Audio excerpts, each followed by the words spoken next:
En el episodio 524 de WordPress semanal te explico por qué fallan los pagos en Stripe, cómo funciona el sistema de reintentos automáticos, qué opciones tienes para recuperar esos cobros y qué puedes hacer para que ocurra menos. Si vendes cursos, membresías o productos desde WordPress, te va a interesar.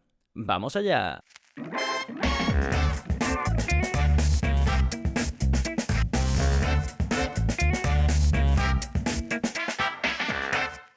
Hola, soy Gonzalo Navarro y bienvenidos al episodio 524 de WordPress semanal, el podcast en el que aprendes a crear y gestionar tus propias webs con WordPress en profundidad.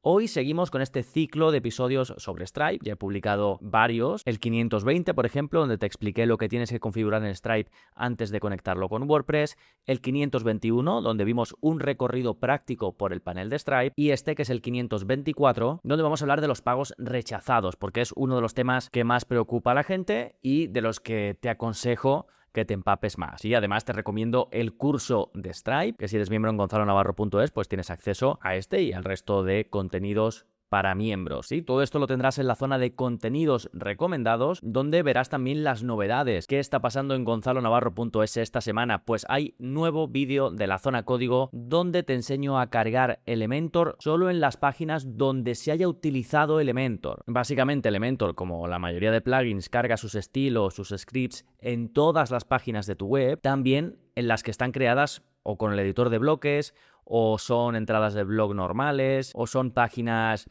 generadas, pues yo que sé, por WooCommerce, donde tú no has hecho ninguna modificación con Elementor. Y entonces, este snippet lo que hace es comprobar si la página fue construida con Elementor antes de cargar sus archivos. Si no lo fue, los eliminas de la cola, y si no, pues deja que digamos se carguen. Esto puede ser una mejora directa en el rendimiento, sobre todo si eres de esos que usan Elementor pues para sus landings, pero luego el resto de la web pues está hecha sin Elementor. Y ya vimos en el curso de velocidad en WordPress cómo esto se puede hacer con algunos plugins y tienes que ir página a página y diciendo esta sí está, esta no. Pero en este caso, este snippet de código lo hace todo automático. Incluso detecta si el header y el footer fueron construidos con el Theme Builder de Elementor Pro para pues que no bloquee cargas que no debe, ¿no? En fin, es muy sencillito, solo tienes que copiar y pegar el código y te dejo el enlace en las notas del episodio. Recuerda gonzalonavarro.es/524, que es el número de este episodio, y ahí lo tienes todo. Venga, pues vámonos ahora con el plugin de la semana que se llama System Dashboard y te permite tener un panel en tu escritorio de WordPress que va a mostrar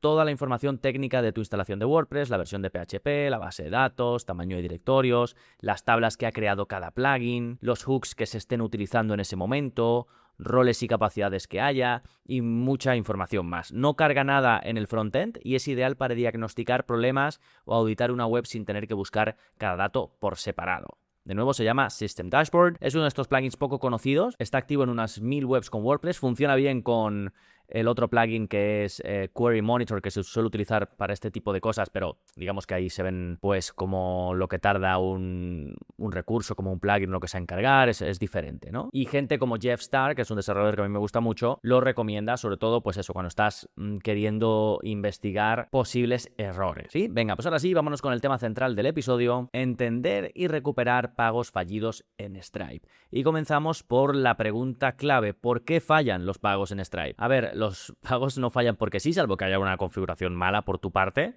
pero obviando eso, cuando Stripe intenta cobrar a un cliente y el banco emisor rechaza la transacción, te va a devolver un código de rechazo, ¿no? Y los motivos más frecuentes son fondos insuficientes, que esto el código lo pone en inglés, insufficient funds, que es básicamente que el cliente no tiene saldo en ese método de pago y es de los más comunes. Después tenemos tarjeta caducada, que también está en inglés, expired card, que básicamente pues la tarjeta ha expirado y el cliente no ha actualizado sus datos. Después te hablaré un poco de esto porque en muchos casos esto no es tan importante ya. Tenemos otro tipo de código que es el rechazo genérico, que este es el más rollo porque no nos dice mucho y es generic decline en inglés. Y el banco rechaza sin dar un motivo claro. En algunos casos puede ser temporal y que luego quite el rechazo, en otros no. Después tenemos autenticación fallida, Authentication Required, que es básicamente cuando el pago requería un doble, lo típico que te llega el mensajito a tu aplicación, el 3D Secure que se llama, y el cliente no completó esa verificación.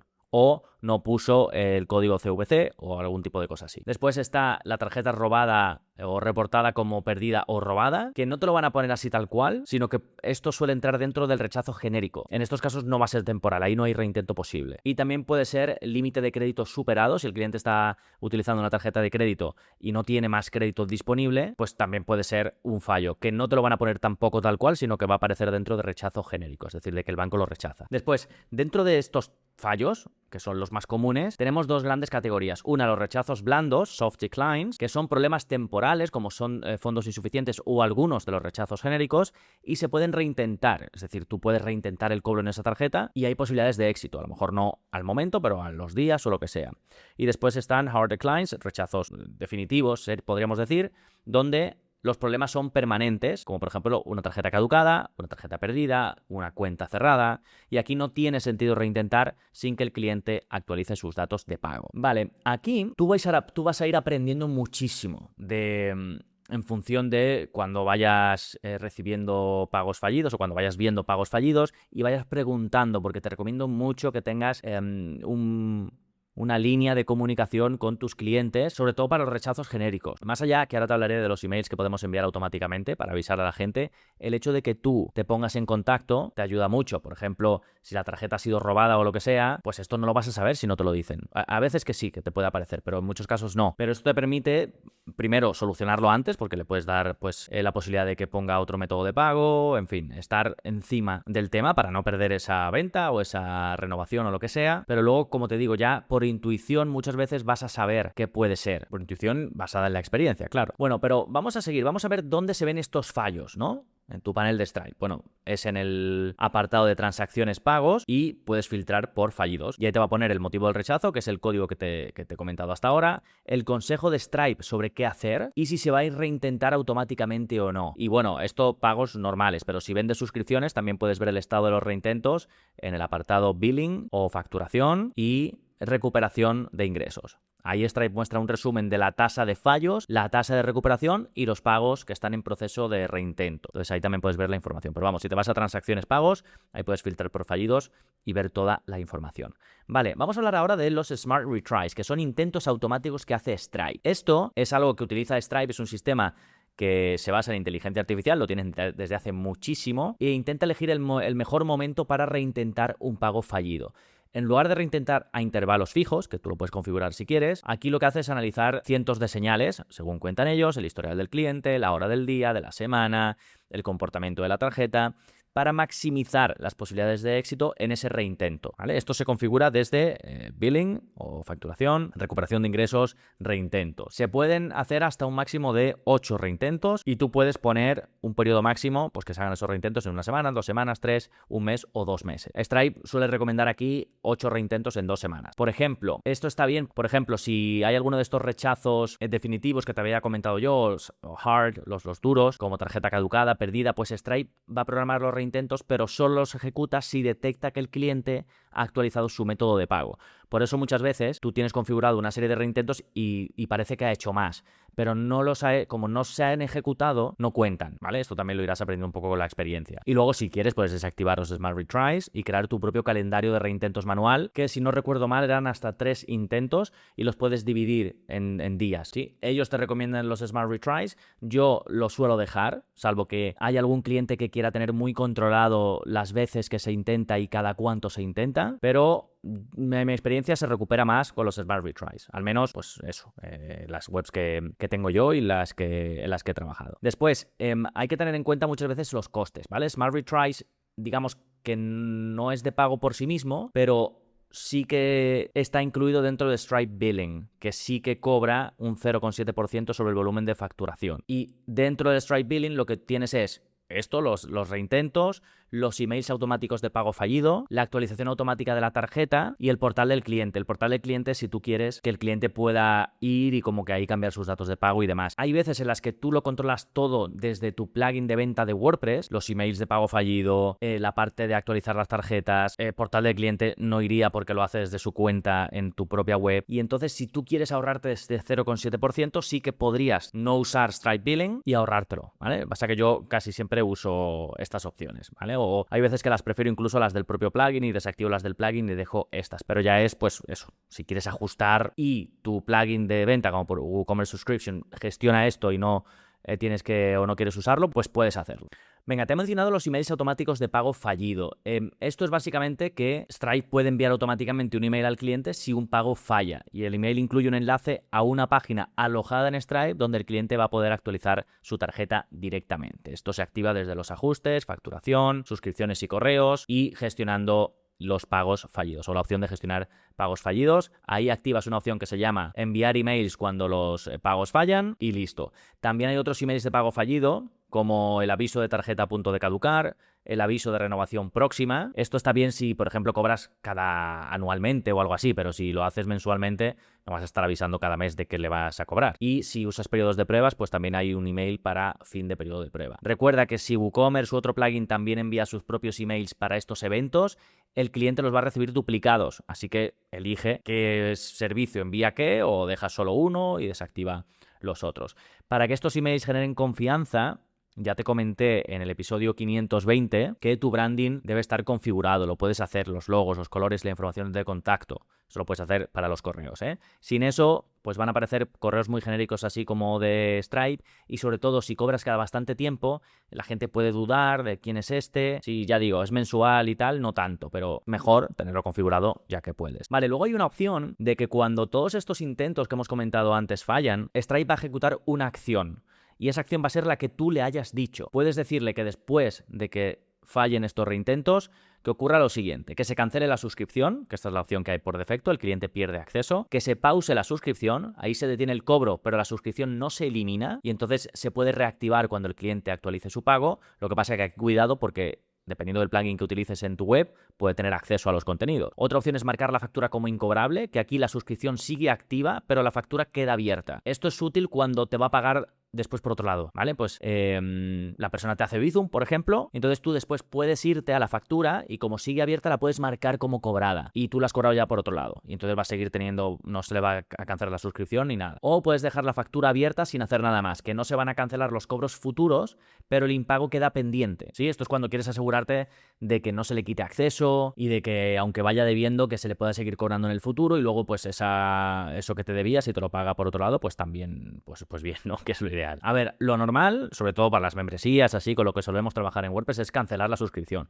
Digo después de los reintentos, ¿eh? Porque si te aseguras que no tiene acceso y ya después, pues si se quiere dar de alta de nuevo, que pague, ¿vale? En muchos casos, salvo que el método de pago sea link, que puede caducar, tú le puedes volver a crear la suscripción desde el propio Stripe y dependiendo del plugin que tengas, se te va a vincular automáticamente o la tienes que vincular tú. Digo si no quieres que el cliente tenga que pasar por el proceso de registro, pero bueno, si no ha pagado y se le ha cancelado, pues ¿qué le vamos a hacer? Que se registre otra vez, ¿vale? Esta opción, por cierto, está en los ajustes, en facturación, en emails y suscripción y en gestionar los pagos fallidos. Vale, ¿qué más podemos hacer? ¿Qué puedes hacer tú en concreto para reducir los pagos fallidos? Bueno, además de los reintentos y los emails, automatizados ya digo, hay varias cosas que puedes hacer de forma proactiva. Bueno, una de ellas no es algo que puedas hacer tú, pero la actualización automática de tarjetas es algo que Stripe ya tiene. Stripe actualiza automáticamente estos datos cuando el banco emite una nueva, por ejemplo, una renovación, ¿vale? Ya no requiere acción por parte del cliente y viene activado por defecto. Antiguamente sí, aunque fuese una renovación de una tarjeta, que el banco le envía la nueva, lo típico, ahora ya se actualiza automáticamente y muchas veces te darás cuenta que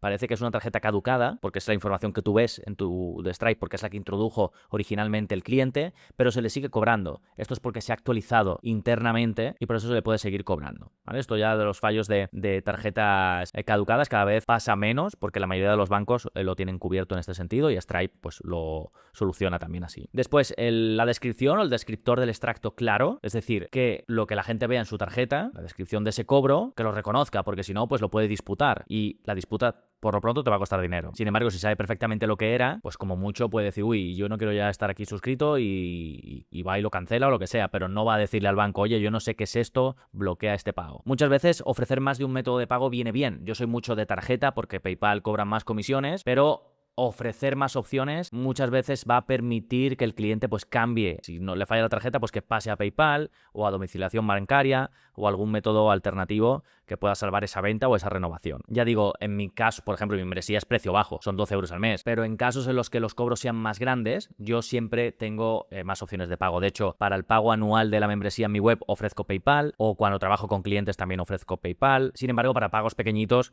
pues si no tiene para hacerlo con Stripe, o sea, con tarjeta, pues no suele tener tampoco en otros métodos de pago, o lo que tiene le sirve para 1 o 2 meses porque es un dinero que tiene ahí, pues yo que sé, en una cuenta de PayPal que no usa o lo que sea. Entonces, yo he elegido hacerlo así, pero al final cada uno tiene que ir viendo, ya digo, el precio que tiene, el tipo de cliente que tiene y demás. Y otra cosa que puedes hacer es activar 3D Secure adaptativo con Radar. Radar es una característica de Stripe que puede pedir automáticamente la verificación 3D Secure solo en pagos de riesgo. Y entonces esto reduce el fraude y las disputas sin friccionar el resto de pagos. La parte, digamos, básica de Radar, bueno, Radar es como el nombre que le dan ellos a este sistema, viene ya incluido con Stripe sin coste adicional, pero la versión avanzada, que es para fraude, cuesta 0.02 por transacción. Yo tengo la básica, ¿eh?